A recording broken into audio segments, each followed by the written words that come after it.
Let's talk about how the Killarney Country Club Saga could change the face of municipal leases in the entire country. Here's a quick take brought to you by 22 Hours. For more than a century, the Killarney Country Club thrived on 63 hectares of prime land, paying an annual rent of just under R2 under a notarial lease that runs up until 2040. The token rent was later adjusted to just about R1,000 per annum, with an 8% uplift each year, which is still a fraction of the value of the property, which is estimated to be worth roughly R50 million.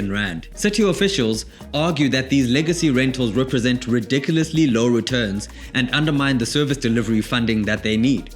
By comparison, Marks Parks, for example, pays R49 per annum under a similar lease. In a market where prime Johannesburg residential assets yield roughly 11.4% annually, applying that rate to Killarney's R50 million valuation would equate to just over R5.6 million in rent rather than the R1,000 that they're currently receiving. The general manager of the city, Saga, has made it clear that she intends to review these outdated agreements to ensure that we look to revise the leases on these properties. Meanwhile, Killarney generates substantial revenues through membership fees of up to R26,000 per member each year. The dispute itself turned legal in 2021 when the city issued a breach of notice over a sublease to La Vie and Rose and an unauthorized billboard on the M1 adjacent land. The city contends that the restaurant and the billboard violated the lease, and the club itself does not dispute this. So Killarney is not saying that they weren't wrong for putting these structures up.